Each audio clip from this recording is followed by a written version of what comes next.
Clayton. It's good to have you here, Lee. Thanks for being with us and doing the interview. I want you to go ahead and just tell our audience a little bit about who you are and what you've done so far in music, who you've toured with, etc. Who you've written for, and then we'll get going straight into the interview. Okay. I turned professional in Nashville, Tennessee in September of 1969. And by 1973, I had my first record deal on MCA Records.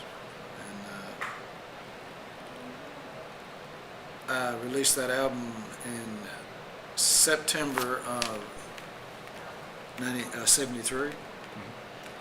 And around that time, see, the outlaw movement in country music had started, and one of the songs I wrote, Ladies Love Outlaws, was the song that gave the name to that outlaw movement.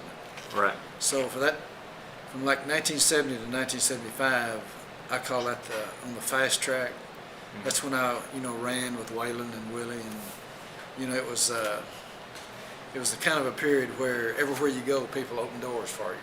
It's one of those kind of deals. Yeah. So that was a 5-year run there, and right. It takes its toll on you. So much so that in 1975, I went to the desert in Joshua Tree, California, and I lived out there for a year. And then came back to Nashville in mid-76, and I got my deal on Capitol Records. And from 76 through 81, I released 3 albums and toured Europe quite extensively from, like I say, 79, that first run through 81 and through there. And then I kind of stepped back because the career thing was eating me alive.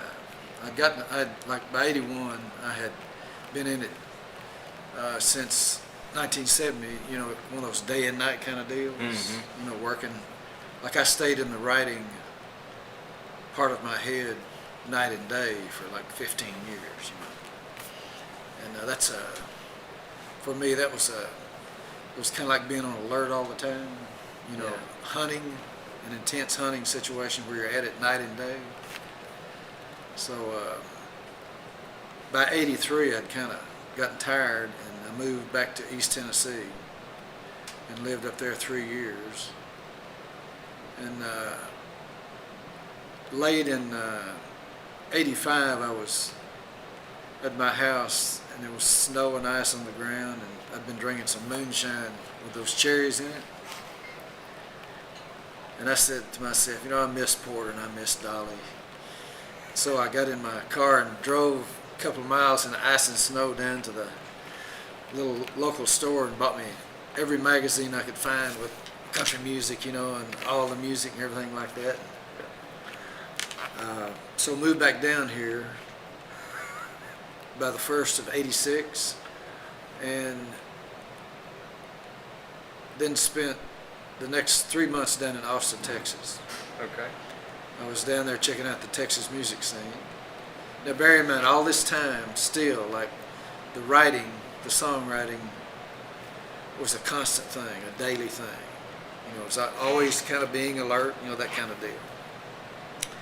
And then after checking out the Austin music scene, which essentially is, the Texas music scene is Willie Nelson. Everybody else is trying. You know what I mean? Jerry Jeff's in there, Yeah. but basically he's the man, and he is the man. And the time that I lived down there, I rented a place right down from his, he bought a golf course, and it had about 20 condos on it, and Yeah. the big clubhouse and a 9-hole golf course, and it's kind of like hillbilly heaven in its own way.